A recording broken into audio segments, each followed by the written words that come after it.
Friday, and thanks for tuning into RadioFreeRhinecliff.org and this show in particular. Correct me if I'm Norm. I'm your host, Norm. I'm thrilled to be here tonight with Mr. Charles Derbyshire. Well, hello. Hello, Charles. Thanks for coming. I'm very happy to be here. And how do you pronounce Derbyshire? It sounds so English, this name. It's interesting. It's a long-standing conversation in my life.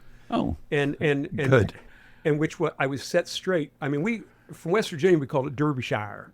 Oh, yeah. You know, but although I had it, my grandmother always said Derbyshire. Uh-huh. And then when I was actually in Cannes, and I met this very effete British gentleman, and I introduced myself. I said, my name's Charles Derbyshire. Of course, you would say Derbyshire. And he stopped me, and he said, no, dear boy. The Derby is a Victorian affectation. You're saying it properly. Oh, isn't that great? I know. And I was like, ready for West Virginia. And who was this cunning linguist you met on the beach? Oh, no, it wasn't on the beach. It was for a market, a television market. So he was like a broadcast, a British broadcaster guy. I can't remember his name. A BBC guy. I love that he happened to know that. Well, and was it a debate amongst your family members? No. We, Derbyshire. That's what we always said, Derbyshire. Uh-huh. But my grandmother didn't. She said Derbyshire, Uh-huh. And when you introduce yourself, I usually ask this before we go live. Do you say Derbyshire or Derbyshire? I say Derbyshire. I adopted my grandmother's pronunciation. And I know you have one sibling, a brother. What does he say? He says Derbyshire. Oh, he does? Well, and his nickname is Derby. Uh-huh. Anyway, all his friends call him Derby, so, Nice. Yeah. And is he still in West Virginia? He is indeed. Is he listening? In the house that I grew up in. Oh, boy. Wow. And so you get back there very often? Not often enough. It's a long, it's one of those you can't get there from here. Right. If you fly, you have to take 3 planes. So I just rent a car and drive. It takes about 10 hours. And the name of the town is Huntington? Huntington, West Virginia. Uh-huh. And what is that like? It seems like it's a small city. It is a small city. It's gone back and forth over the years between the capital, Charleston, as to which was the largest. And it's diminished since I left. I haven't lived there in 45 years. So. And the town has sort of fallen on a hard time since you left. There's a sadness behind it, actually. Is that causation or correlation? You're leaving in the towns Yeah, it's because I left. Yeah. Obviously. Yeah. They'd be on top of the world if I were still there. Yeah. But no, actually, there was an Academy Award-winning documentary a few years back called Heroin. And it follows this EMS woman around Huntington, which was ground zero for opioid addiction for a while. Right. And that was just heartbreaking, And it is, and then like Jamie Oliver went there and opened a kitchen, and that was heartbreaking too, I mean, because of the obesity, And oh, egads. I know. So I have dear friends there, and it's, it's always lovely to go back and see them, but it's fallen. It's fallen, but it's clawing its way back. You go there now, and it's like a lot of mid-sized cities, small cities, in that it's all education and healthcare. The industry's just gone up and left. So. Huh. And I never thought of that, education and healthcare, sort of going hand in hand like that. What are the educational options there in Huntington? Marshall University. Oh. Yeah, which is a good-sized university. Do we know any graduates of Marshall University? I am one myself. Oh, what a as coincidence. is my brother. Oh, nice. But I'm sure there have been others since then. And so you went there. How far away was your house, where your brother lives now, and that university, Marshall University? Oh, gosh, 5 miles. And so you stayed at home. I stayed at home, yeah. And you wanted to go to college. Sure. And my dad went there, Oh, he worked there? No, nice. He went there. Oh, he went there. And my grandfather taught there. He actually started the Spanish language department at Marshall University. And did he relocate to Huntington to be a professor there? No. He grew up there. My grandmother came from Western Kentucky to Huntington, and that's where they met, I believe. I mean, he died. My grandfather died when my dad was 3. So right. I have very dodgy knowledge of him, other than he had quite a life. I mean, he traveled in 1901 to the Philippines as a Thomasite, which were a group of educators who sailed on the USS Thomas during the Spanish-American War to educate Filipinos. And then he stayed and became a translator for the Supreme Court in the Philippines. And then he translated the works of their national hero, Jose Rizal. Wow. So he spoke Tagalog and Spanish and English, and He spoke about 7-8 languages, actually. the grandpa. Yeah. Amazing. So how much of this lore do your kids know? Well, I think most of them, most of this part, yeah. Oh my gosh, they're in their mid-20s now. I've bored them to death with my life at this point. So, Which is great, which they're going to really appreciate if they don't already. well, I think I told you this once. They refer to it as dad lore. Dad lore. Dad lore. It's the best. Yeah, I know. And do I they regurgitate that? Do you hear them talking about things that they heard from you? And do they have questions about things They heard always from have you? questions, but they're always surprised to learn new things, particularly my youngest, Jamie. He always yells at me, he goes, "How come you never told me that?" I'm like, I feel like I've told you everything. I don't Right. know what else to tell you. Right. It's been a full life, Jamie. I don't know what to tell you. There's a lot's been going on. That's for- right. Buy Daddy a it's drink. We'll tell you almost more. 70 years. That's right. Buy me. Speaking of which, Oh, yeah. Speaking of Salute. which, salute. Thanks for bringing this. Sure. What did you call this? Cajun martini. Cajun martini. Super delicious. man. Thank you so much. My And pleasure. what makes it a Cajun martini? Just a jalapeno. Spice. It's really That's good. what makes everything Cajun, Yeah. I mean, people throw cayenne pepper on and say, "Oh, it's Cajun now," Yeah. Or which like, is so not true if you go to Louisiana, but still. right. Or Tony Chacher's, spice mix, or Right. who else? Paul Prudhomme's stuff. Paul- Remember him? Oh God, yeah. Well, I remember we opened the restaurant on Lower Broadway Yeah. in New York. Yeah. Yeah, and lines down the street. Yeah. Yeah, I loved that stuff. The era of blackened everything. Well, we have one of his cookbooks, and basically you just burn everything, just to give it that smoky flavor. I mean, it really is something. I make one dish of his. It's the corn mak choux, and it's corn and chicken stock and Right.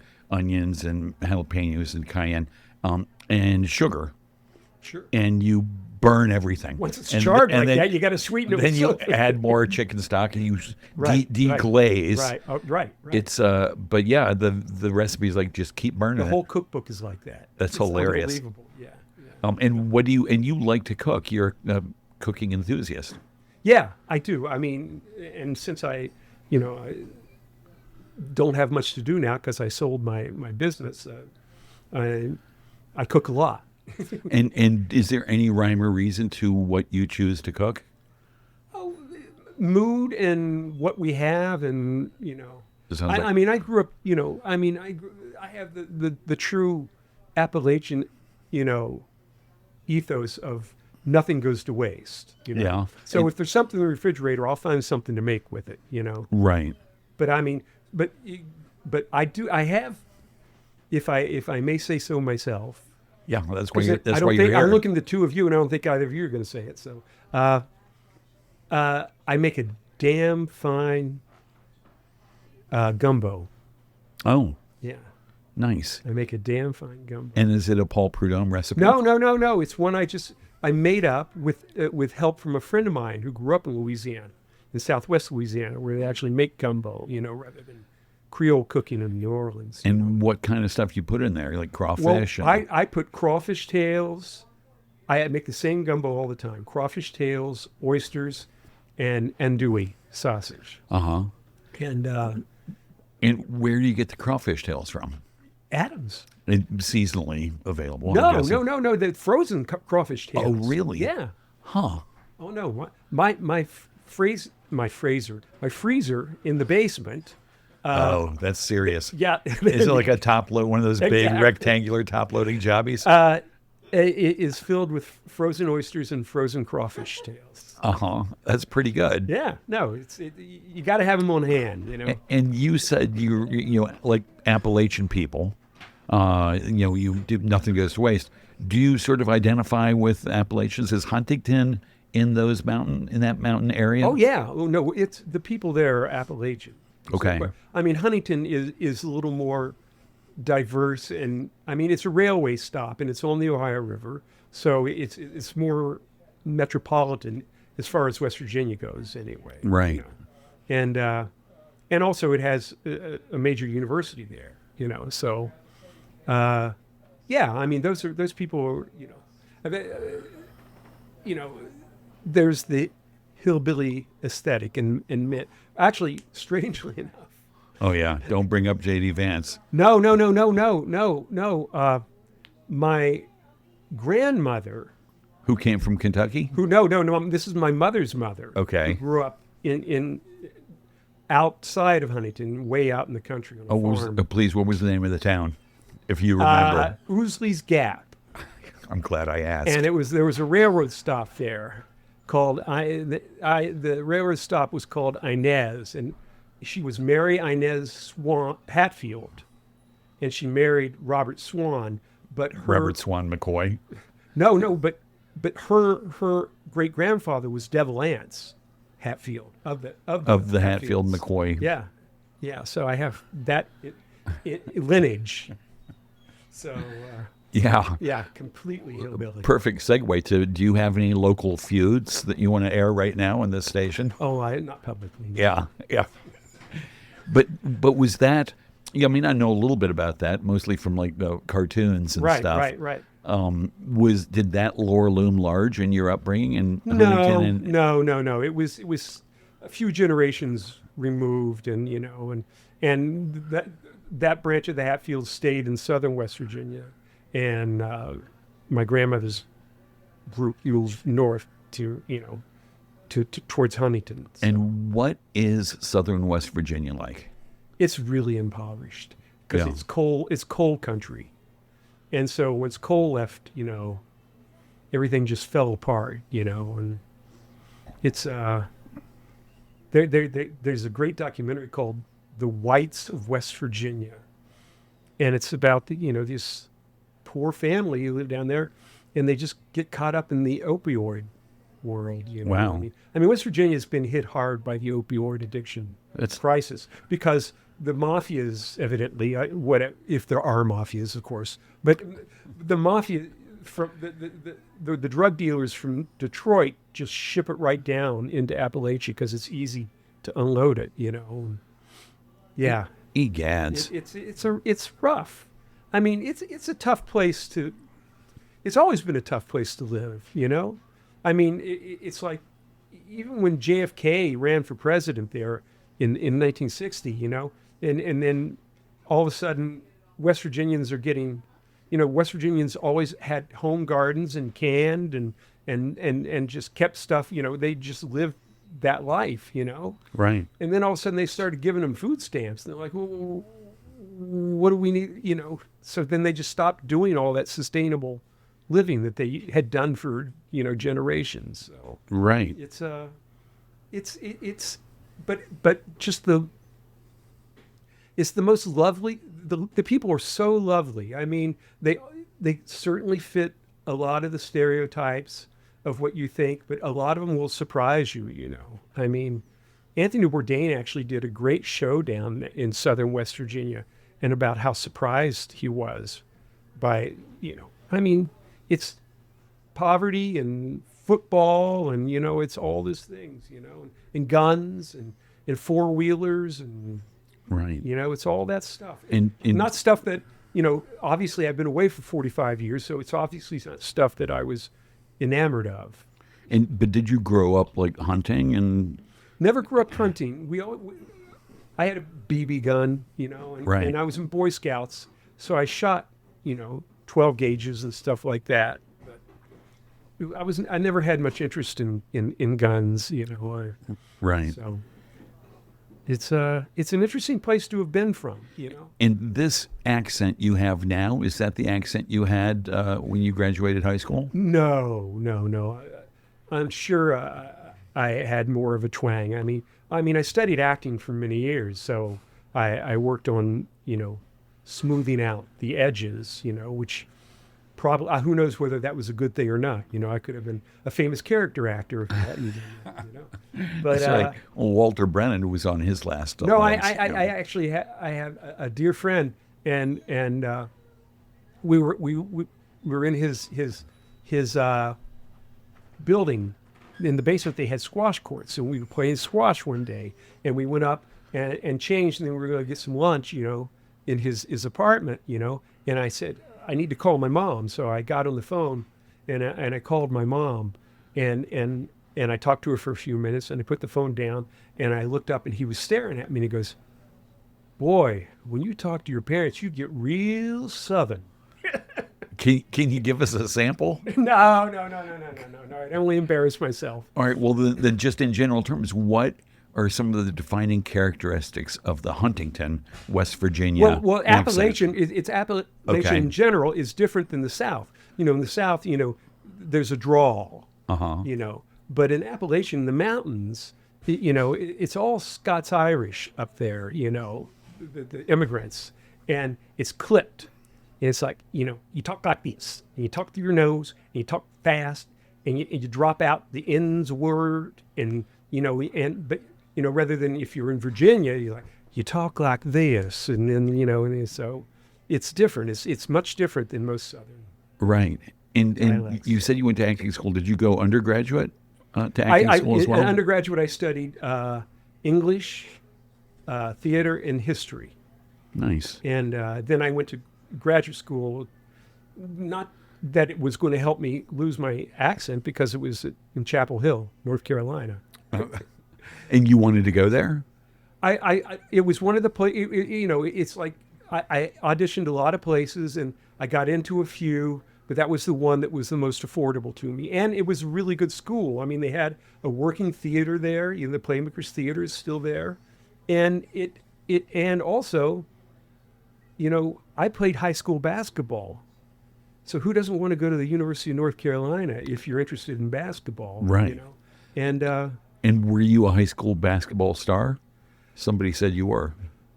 We won the state championship. I was an all-state basketball player in 1975. That's great. Yeah. And what position did you play? It's interesting. I played like on a wing. I played the wing, shooting forward sort of position. But I could also, go inside if one of the big guys fouled out, and these guys were like 6'8", 6'9", and I would go in at 6'1", 6 foot and replace them, mostly because I cheated. What does that mean, you cheated? I would. One of the things that I used to do, I was a really good foul shooter, and this was condoned by the coach, that if one of the big guys who shot bricks for foul shots, got fouled, I would move in the mix-up and step up to the line and shoot his shots for him unless I got caught. Oh, so it was not exactly legal. Yes, it is legal. Oh, it is. Because I wasn't fouled. It's supposed to be the guy who was fouled. That's what I'm saying. But you can't have somebody else shoot your shots. No, you can't. You can't do that. And what about? And we're talking about acting and basketball now. Were you particularly adept at flopping? Flopping? Yeah, where you like pretend you got pushed down on the deck and you to draw the foul. No. I was much more aggressive than that. I was the guy that would go in and just take you out. Right.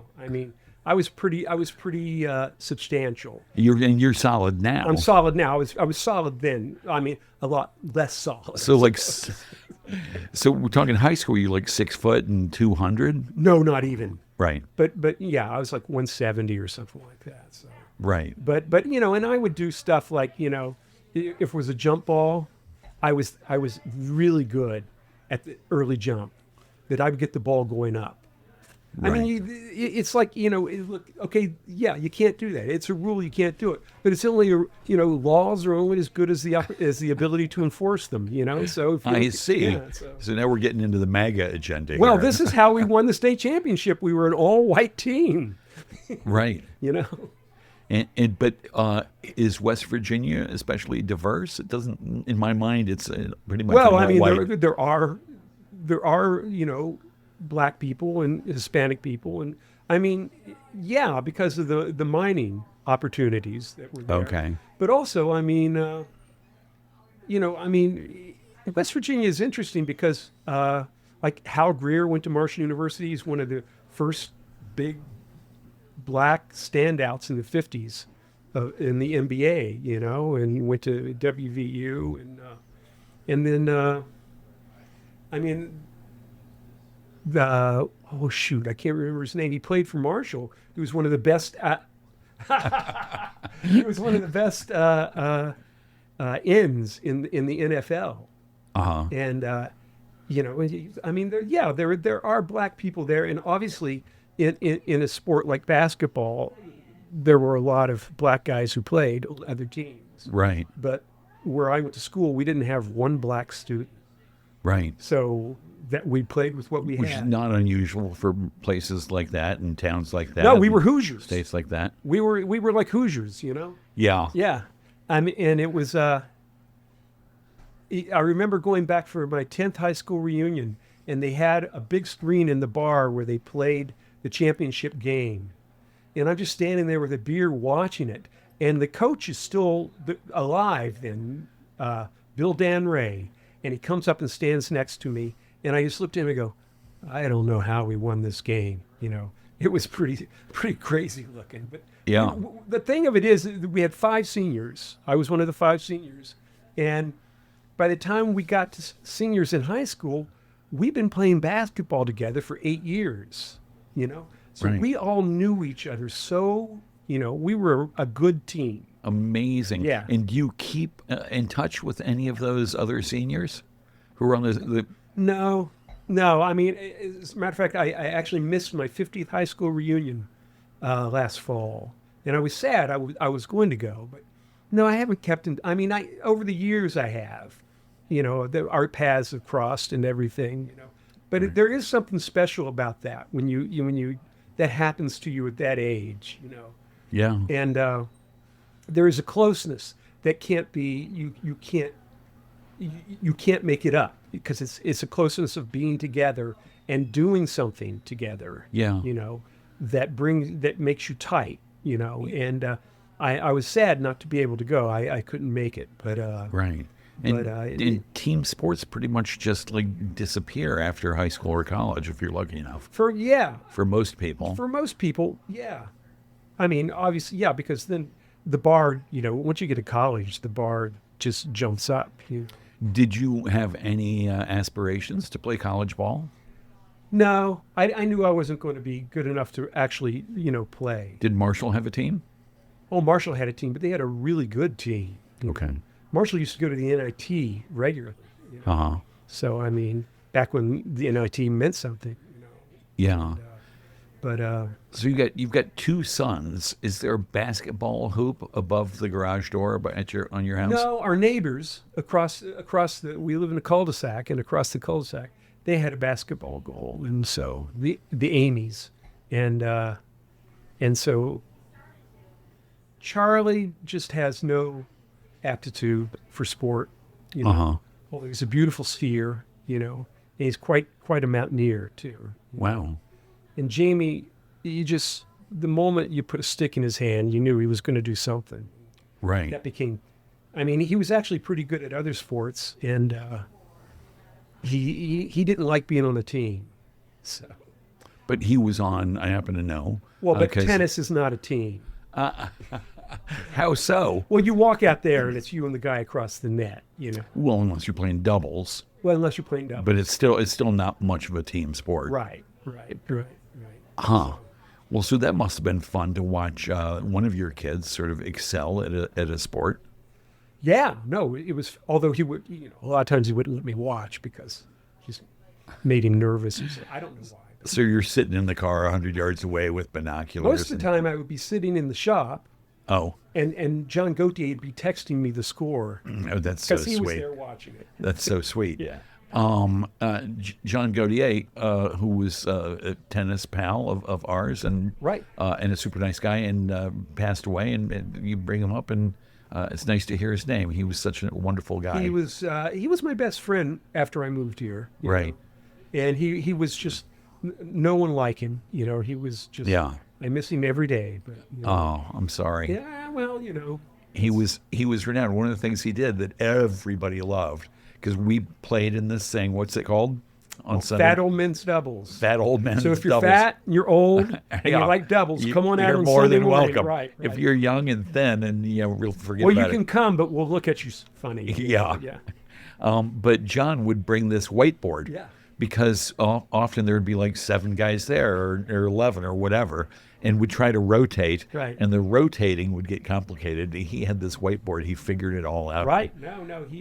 He liked organizing things. Which was great and very effective and efficient, but still the kind of thing opens you up to like endless teasing, Of course. and which is one of the best things about But he took it well. fat old man doubles. Yes. Is Well, that's- teasing and being teased. Yeah. If you're coming out and joining us to play tennis, you've come to the wrong place. That's right. You're there to talk trash. Trash talk. Very good.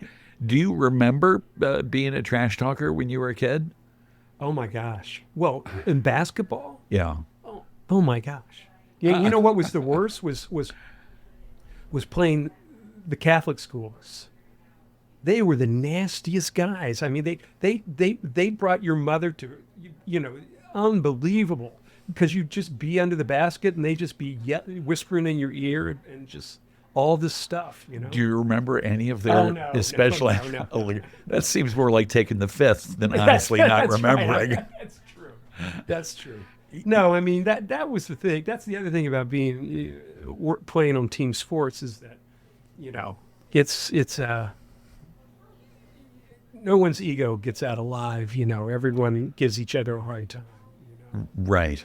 And that's part of it. I mean, that's part of the bonding is that we just give each other a hard time. Right. And it's a part of the bonding of this fat old men's doubles thing. Exactly. Which is going to start up soon enough. Okay, now we might get to 70 next week. You're right. Well, I'm assuming the nets are still up. Do you happen to know? I'm sure they are if we didn't take them down. Yeah. I think the wind screens are. They never went up. Oh, they didn't? No. Oof. Yeah. Well, keep me in mind. And shout out to you, Charles Derbyshire, for being a caretaker of the town tennis courts for so many years. I would show up once in a while with a broom or whatever, and you were always there and coordinating people to come and put up the windscreens and the nets and stuff. Well, it was a fatherly thing, I mean, with Jamie on the tennis team, and tennis, they started practicing the tennis team. In this, I would go out there and shovel snow off the courts, so they could get out there, and otherwise they're practicing in the gym, and that doesn't help them any. So Right. I felt like it, and also I had time on my days off. I just go do it. Right. Yeah. On your days off from Old Mill Right. wines and liquors, spirits. Yes. I see. Is there a significant difference between spirits and liquors apart from sounding more posh? That would be significant. I guess it is in the marketing world. Well, let's stay there for a second. Everybody knew you. I went on Yelp to prepare for this interview, and everybody in Yelp was like, the fucking owner of this place is amazing. The proprietor is so sweet. He was so helpful and just wonderful. Not universally loved on Yelp, but overwhelmingly loved on Yelp. No. And I went in there all the time and I saw you, and you were always so knowledgeable and mostly very patient. And I would say the negative Yelps were moments when I had lost my patience.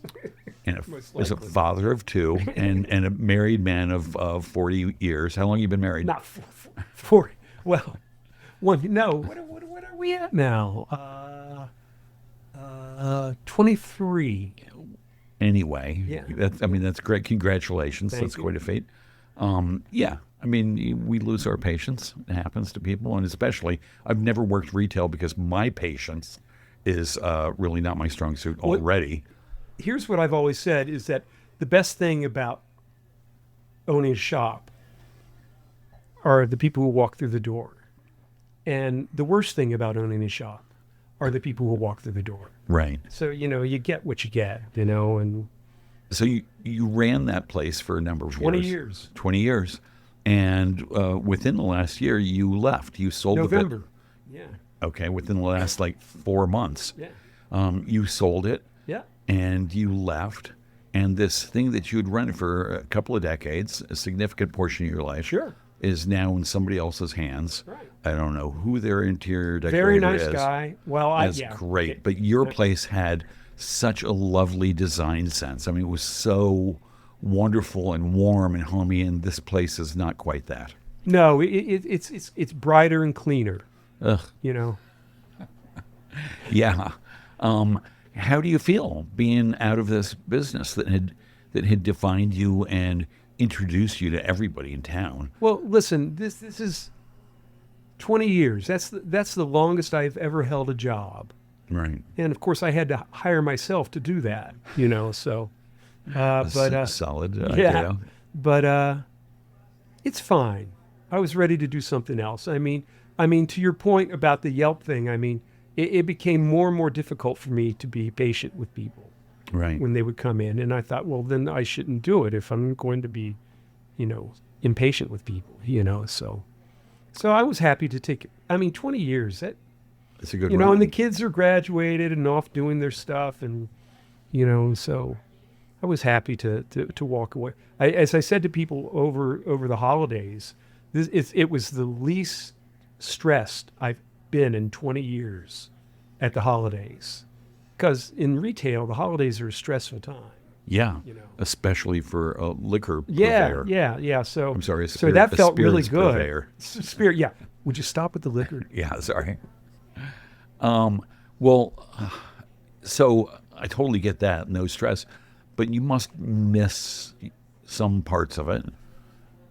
Oh yeah. No. No, I miss people. Yeah. Right. Again, the people who walk through and are lovely. And also I had I had 5-minute relationships with these people, a Right. couple times a week, I mean, Yeah. it was great. I miss those people, Yeah. Right. And so what's next for you? Where, I don't where, know. where could you go where you might be able to find those 5-minute relationships? I don't know. I mean, I don't want to do more retail. That's the thing. I'd much rather find something where I can choose the people that I'm dealing with. So it doesn't mean it's not sales, but it would be different. I wouldn't be subject to whoever walks up to me. You could have a radio show. I could have a like radio this. show. There we go. Yeah, Let me know if you're hiring. Well, yeah. Or if I retire. Or if you retire. Well, I could never. I can see your feet from here, and I can't fill those shoes. So, 10.5. They're not well, too maybe, too big. Maybe I can Yeah. squeeze into them. Yeah. Routine sized. So do you spend much time thinking about what you'd like to do next? No. Do you get any pressure from the missus? No, not really. And I she mean, she works, so it's not like she you're works, in and, the house yeah. bugging her. and I'm of retirement age, so I We- get Social Security.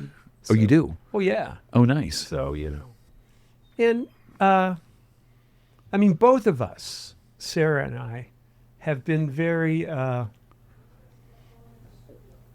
as far as finding jobs, we've fell into things, There's been a degree of kismet about it, Right. And so I'm, if you don't push for something, then something might very well show up and knock on your door, It might. Yeah. And do either of your children have that attitude? And if so, how do you deal with them having that attitude?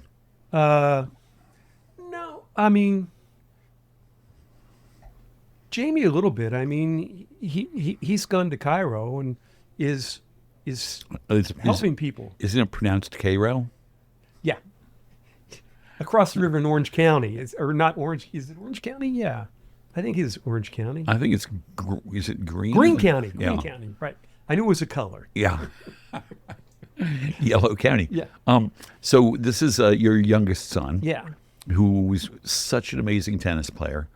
And, I've seen him a bunch since graduation. A remarkably nice kid.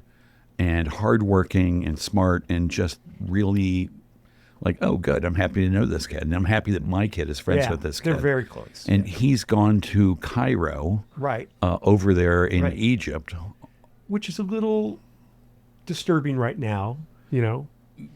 Always borderline disturbing, I think, for an American traveling Well, abroad. no, I mean he spent a semester there and it was fine, you know. But with all the hubbub that's going on right now. And does he feel that? Is he No, being no, extra no, no, no. cautious? You know, and heaven Kids. forbid I should bring it up. I would just Yeah. a hairy eyeball in a text, if you can imagine that. Yeah. Also, he's a talented writer. He is a talent. Well, and he's again, he has a couple of jobs, but neither of them are paying. But he's just helping people, you know. And In what way? well, he teaches at a refugee center. It's mostly, you know, Sudanese refugees, and he's working for a online publication, trying to bridge the gap between the Arab world and the West, you know, and he's working at that, you know. So he's doing that. And Charlie is just, you know, Charlie's just taken off. This is your eldest son. Yeah, he's getting a PhD in astrophysics. Don't ask me what that means. I have no idea. That's right. He tries to explain it to me, but, you know. Well, you know, you're playing dumb right now, but the other day you told me about this thing that he'd done, that he's getting his name on, that is sort of, you know, breaking or at least identifying some new Right. It new turns out ground. that wasn't right. Oh, I mean, that's science. right. You think you got it. Oh. And then it's, yeah, so. I know. So you just look for it again, you know? I mean, you know, that's Right. what science is. Somewhere else. You Yeah, adjust the that's- yeah, telescope. yeah. point zero But no, zero he's zero. doing well. No, I'm not going to diminish what he's doing, you know. But Right. I was very proud of that, and he was very proud of it. And then turns out it wasn't what they thought it was. And how does he deal with that? I mean, it's disappointing. It's frustrating. Right. Yeah, he deals with it. You know, it's a job. And it's part of the job description. And I'm just going to use this as a segue. It's part of the job description of being an actor, Yes, which is something you know a bunch about. I know quite a bit. So you went to UNC in Chapel Hill. You got a master's degree in acting, Mm-hmm. and then you moved, as one would, at age, I'm guessing 24 or whatever, Yeah. to New York City to find fame and fortune. Well, that was the problem. By the end of my acting career, I come to the point where I realized that there were degrees that I mean, acting is as much about ambition as it is about talent and luck, you know. Those are the three big elements in acting, you know. And I was never that ambitious was the problem, you know. Okay. So, I mean, you know, if you really want to be rich and famous, you probably will find a way to do that. You know. But I always just wanted to work. I loved, you know, working on new plays. I loved developing stuff. I spent a summer at the Sundance Institute at the Playwrights Lab, and basically these playwrights would come to work on their plays at Sundance, and then they would hire actors to come and rehearse their plays so that they could develop it. And they would go back to their cottage every evening and rewrite, and you would do a new play the next day, you know. Wow. And so I love that sort of thing, you know, and the experimental side of it, and just finding things out, discovering things, and so that was the thing that I really liked doing. And if you do that, if that's what you want to do, then you can find ways of doing it. But it doesn't really take you up the ladder, and you know. But even with famous people, the ladder can be pulled out from under you. You know, I mean, Yeah. You know, what is the old line? Yeah, that's great, but what have you done lately in New York? You know, I mean, Yeah. So you know, but no, but I loved it. I did it for 15 years or so. You know, yeah. And Yeah. you went on hundreds of auditions, I'm guessing. Oh my gosh, yeah. I had a friend, and we would meet on Thursday mornings. He was actually a doorman. Nice. You know, he at the Princeton Club and at the all these, clubs and he would get off in the morning. He was a night watchman basically, Right. And we would meet, and we'd go to the newsstand, grab backstage, go to a coffee shop, and just go through it and start circling auditions, and then finally you get an agent, and then it starts to change, and you feel more valued because when you show up, you've got an appointment, Right. Instead of just showing up and saying cattle call, and then sitting in the hallway, right? Yeah. Right. That's a mark of success, getting an agent. Oh no! Must have Listen, felt I very don't good. feel it was unsuccessful. Just because I'm just saying, rich and famous was never going to be a thing for me. But you said that you weren't especially motivated to work in that But direction. that doesn't mean I was unsuccessful. Is Right. what I'm saying. I found success in different ways. I did some just amazing things. And what were some of the highlights that stick out in your head, in your heart? Well, I did. I got to work with people when they were just starting, like playwrights and directors and stuff like that. Right. But then I did this play in the early '90s. I think it was '91, called "Father Was a Peculiar Man," and Written by one of your future children. that'll be the rewrite. Yeah. But it was a huge endeavor. It was based on the Brothers Karamazov, and it had this huge cast, and it took over the entire meatpacking district before it was chic, Oh, right. And like there was a house in the middle of one street that blew up in the middle, and then you go around the corner to, and the audience would be like 125, 150 people would be chasing you down the street to the next scene. Right. And you go around the corner, and there'd be a 125-foot banquet table with chandeliers, in the middle of the street. Right. And there'd be another scene there. And I got to play, and there were all these modern illusions in the. So at one point, I was Kennedy getting shot out of the back of a convertible. Oh boy. Yeah, and then getting up and dancing to Hot Diggity Dog Ziggy with blood running down my. I mean, it was a strange play, but it became very famous in the theater world, and they wrote about it for years, and then they did this director Reza Abdo, who was this Iranian director, who was just this amazing guy, but he was out. It was just like anything went with him. It's like in the middle. Let's do it this way then. Forget it. Forget what we just said. Let's just do it that way. Right. And that's the exciting part of the theater for me, And then they did a whole at the Museum of Modern Art, a whole display about this play, video of it and everything. And then a couple of years ago, Tony Torn, who was in the play, he's a very, very good working actor. Downtown, a lot of experimental stuff along the lines of what this was. And he was the son of Geraldine Page and Rip Torn. Oh boy. Although I think maybe he was the son of Geraldine and then Rip was his stepfather or something like that. Uh-huh. Or the other way around, I don't know.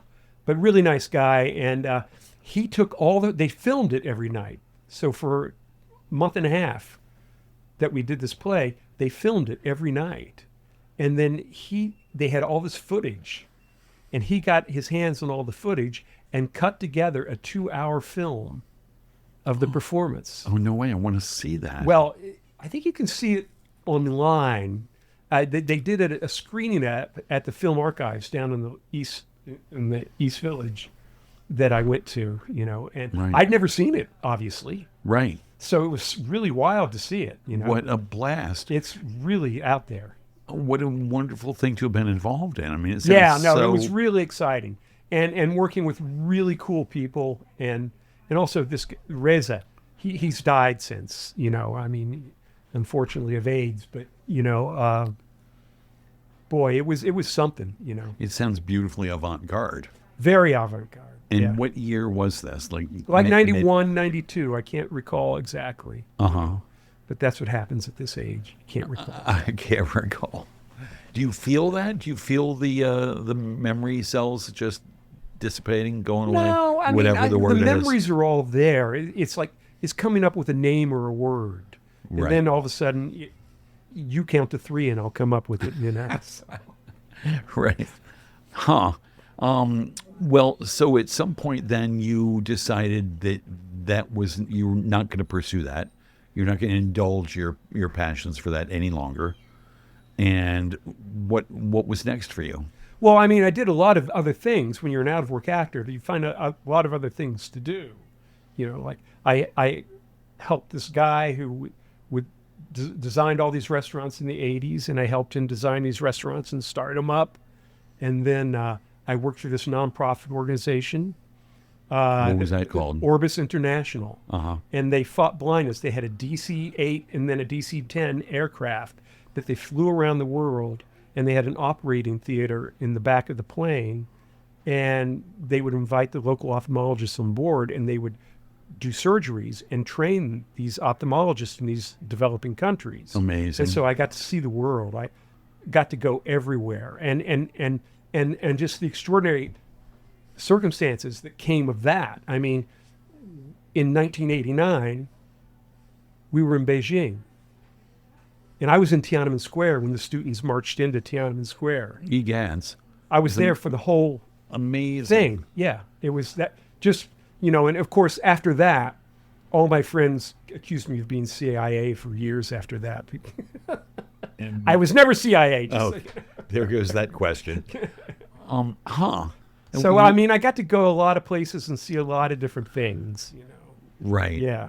And so I did that for a while. And then I thought, okay, I need to do something else. I mean, it's just, I need to build equity in my life, because with acting, you're always starting over, Again, no matter how good the last thing was, you got to start over and do it again. Yeah. And so I got a job. Interestingly enough, it was full circle.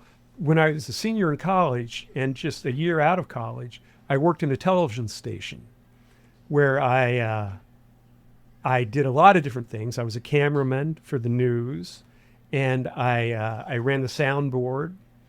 And then a friend of mine came to work at the TV station and became the new news director or producer.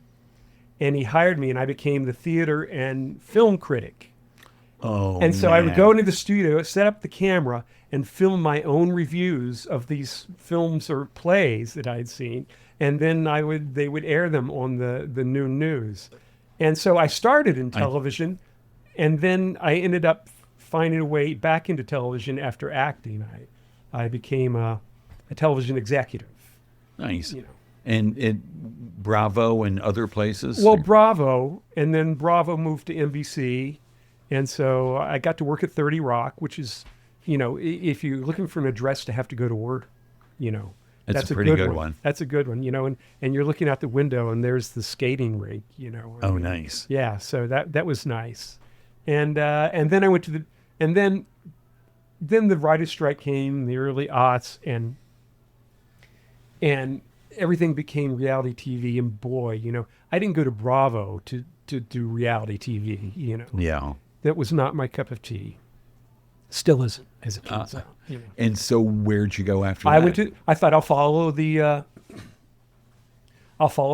programming. And so I went to the BBC, and I worked for BBC not BBC America, but it was BBC Worldwide, but it was based in New York. Right. But I spent a lot of time in the UK, and I was, doing co-productions with US broadcasters. And so ultimately I ended up, working on getting ABC to do Dancing with the Stars, and well, this isn't the content that I was chasing.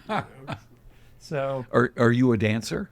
I am a dancer. I danced ballet when I was in my early 20s. And a singer? Are you a triple I'm threat, not a good Charles? singer. I'm not. I have a good voice and I have a tin ear. Uh-huh. I mean, I can't carry. If someone's singing in my ear, I sound fabulous. But if I'm left to find the melody on my own, it just it ain't going to work. And do you have a song that you feel you're especially good at singing? No. Look at you. You're like Van's expecting the follow-up question. Will you sing it for us now? No. Nothing. Do you enjoy singing? You know, it's interesting. I do. I sing all the time. Right. I mean, much to people's chagrin. But, you know, it's interesting. I watched this. It's up for an Academy Award, this short film, documentary, or not documentary. It's a scripted short film, live action, called Singers last night. Oh. It's absolutely lovely. It's based on a Turgenev short story from the mid-19th century. You know, it's updated. But it all takes place in a dive bar, and it's all guys, and they all, you know, it's about singing, and it's lovely. It's really lovely. I recommend it to everyone out there. So when you watch things like this, do you ever get pangs and wish you were still in the acting biz? Yeah, I mean, I love doing the work, as I pointed out. You know, doing. Right. And developing things and stuff like that. But I mean, I was wounded early on in graduate school when we're sitting in acting class, and the acting teacher was a lovely lady. At the end of a scene, looks at the class and says, "If you ever want to know how your scene is going, just look at Charles, because he's the first one to check out when it's not working." Oh. So, so I'm a little afraid. It doesn't sound especially wounding. It sounds like maybe you don't want to be in the audience. well, no, if you're on stage and it's not working, it's even worse. I see. Oh, my God. Yeah. That's hilarious. Yeah. So it was a cautionary statement for me, you know, but... that you couldn't fake it if the actors you were working with weren't delivering the goods. No, because then I started faking it. I started being fake. Right. You know. Yeah. Huh. So yeah. Sometimes I think it would be fun to do something, but obviously it would be something small to start. You know, I don't want to be in a big production of something. You know. Right. And I've done a lot of plays. You know. So. I saw a thing a couple of weeks ago. It was at the Star Library. It was a staged reading of a crazy fucking play by this local playwright, David Simpatico. Oh, sure, I know David. And it was an amazing play, but, there's like a dozen actors up there reading the parts. I mean, there's a lot of that stuff around here. That was one of my, talk about, the best thing about people who walk through the door. Yeah. Or the best thing about, are the people walking through the door. David and his partner, Robert, came in early days in the shop. And they looked at me and they say, "You were in Father Was a Peculiar Man." Oh, God. And I was like, who the hell knows this play? What a treat. I know. It was really lovely of them to say that, actually. I think they actually intimated that I might have been good, but, I'm sure they would have. No, they're completely gracious, absolutely. Yeah. All right, listen, so I called a bunch of people before this interview. Uh-oh. I said, "Do you know Charles Derbyshire?" Did I owe them money?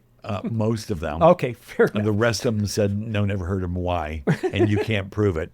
But many of them gave me little tidbits, and some of them seemed kind of interesting.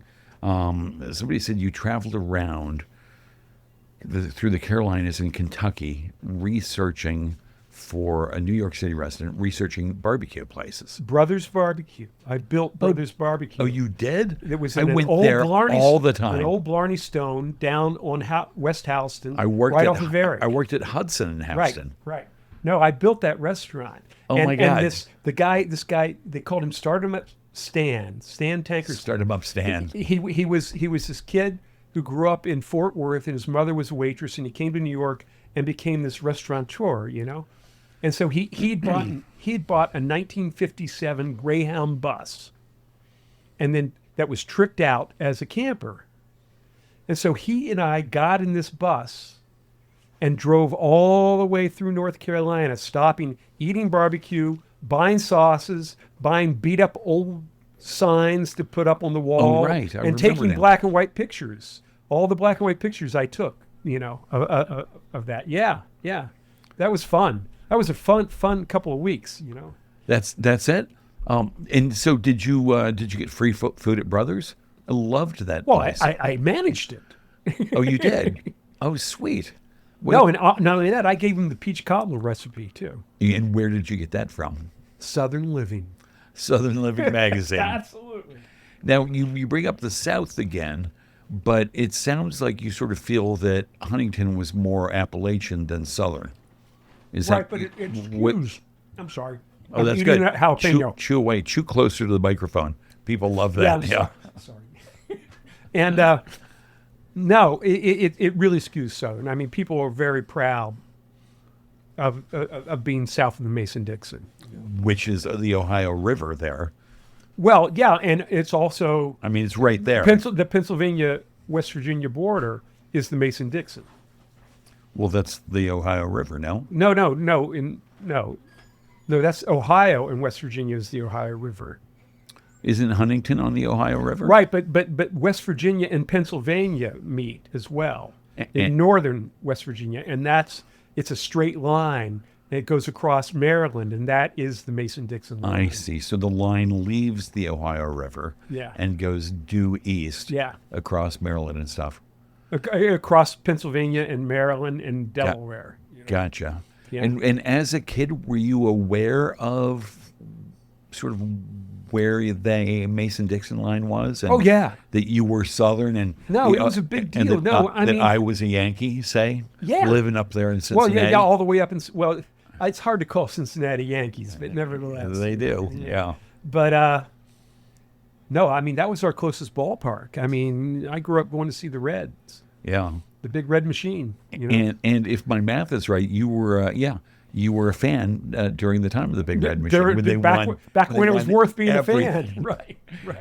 I'm no longer a fan. Is it no longer worth being a fan of the Reds? My brother still is, I think. I don't think he goes to games anymore, you know. I didn't go to that many. My father used to go religiously. My father Right. was a baseball player as a kid, so it was important to him to go. And how long a drive was it to? Well, it's about 2.5 Riverfront hours. Stadium. It's not, you could go down for the day, Right. Yeah. But Is it down? Is it geographically down? yeah, it is actually south of Huntington Right. because the river runs southwest. Right. there. Down along the Yeah. to the bottom part of Ohio and Right. back up. The Kentucky-Ohio border there. Well, guess what? We're out of freaking time. Oh. I can't even believe it. Well, thank you for having me. I knew I should have scheduled you for 4 hours. But it has been. There are people out there who are glad you didn't, I'm sure. who name names. Nah, I'm not naming any names. Well, thanks for bringing this fabulous cocktail. Well, This conversation starter cocktail. it greased the wheels, right? Yeah, it's not good for my memory. I'm sorry if I asked you the same question several times. But what a treat. Thanks for Thank coming you in. for having me. It's lovely. Send my love to the beautiful Mrs. I will. Sarah Derbyshire. One of the things I found looking you up was Sarah Smith Poole and Charles Edward Derbyshire III were married yesterday. Oh, at the they're at the Freehold. New York Times. Yeah, Right, yeah. How about that? Anyway, thanks for coming in and have a great and bringing these drinks. Everybody, thanks for tuning in. Have a fabulous Friday and a great weekend. Thanks to Matt Rosenberg for manning the board here and to Patricia Wind and the staff at the Epicurean for hosting us.